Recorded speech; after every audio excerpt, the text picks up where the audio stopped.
आता हिवाळ्याचे हे 2-3 महिने म्हणजेच नोव्हेंबर ते जानेवारी आपल्या बागेतील रोपं ज्यांनी आपल्याला फेब्रुवारी ते ऑक्टोबर खूप छान फुलंफळं दिली, ती आता या डॉर्मेन्सी पिरियडमध्ये म्हणजेच त्यांच्या आरामाच्या काळात आराम करत असल्याने या रोपांची काळजी घेणं आपल्याला अत्यंत गरजेचे असते.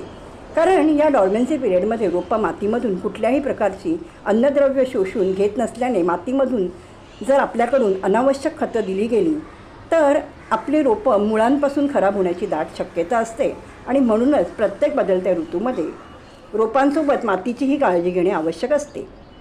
त्यामुळे बदलत्या ऋतूमध्ये कुंडीतल्या मातीत लसूण खोचणे आवश्यक असते.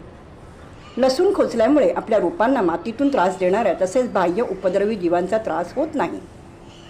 आपल्याकडून जी अनावश्यक खतंही आपल्या रोपांना दिली गेलेली असतात तीही लसूण शोषून घेतो आणि आपली वाढ करत असल्याकारणाने या अनावश्यक खतांचाही आपल्या रोपांना त्रास होत नाही. लसणामध्ये योग्य प्रमाणात सल्फर असल्यामुळे या सल्फरचा उपयोग आपल्याला आपल्या रोपांसाठी उत्तम कीटकनाशक तसेच एक उत्तम ग्रोथ प्रमोटर म्हणूनही करता येतो. रोपांच्या उत्तम वाढीसाठी आवश्यक असणाऱ्या 16 पोषक तत्वांपैकी सूक्ष्म पोषक तत्वामध्ये सल्फर येत असल्याकारणाने कुंडीतल्या मातीत लसूण खोचल्यामुळे रोपांना योग्य प्रमाणात सल्फर मिळाल्यामुळे रोपांची वाढ चांगली होण्यास रोपांना मदत मिळते. लसूण खोचताना एक काळजी घेणे मात्र गरजेचे असते आणि ते म्हणजे हिवाळ्यात जी रोपं आपल्याला फुलं आणि फळं देणार आहेत अशा रोपांच्या कुंडीतल्या मातीत लसूण अजिबात खोचू नये. जसे की गुलाब, शेवंती, प्राजक्त यांचा आता हिवाळ्यामध्ये बहरण्याचा काळ असतो, त्यामुळे ह्या रोपांच्या कुंडीतल्या मातीत लसूण खोचू नये. लसूण मातीत खोचताना लसणाच्या पाकळीचे नाकाची बाजू वर आणि खालची बाजू खाली अशा पद्धतीने लसूण खोचावा.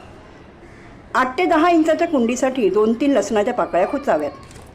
लसूण मातीत खोचल्याने तो हळूहळू मातीमध्ये आपण जेव्हा पाणी देतो तेव्हा तो हळूहळू विघटित होत राहतो आणि त्याचा जो उग्र वास असतो तो कुंडीतल्या मातीत सर्वत्र पसरल्या कारणाने मातीतून त्रास देणारा आणि बाह्य उपद्रवी जीवांचा आपल्या रोपांना त्रास होत नाही.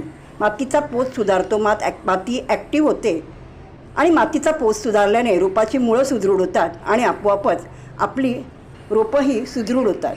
त्यामुळे रोपांच्या उत्तम वाढीसाठी बदलत्या ऋतूमध्ये लसूण खोचणे आवश्यक असते.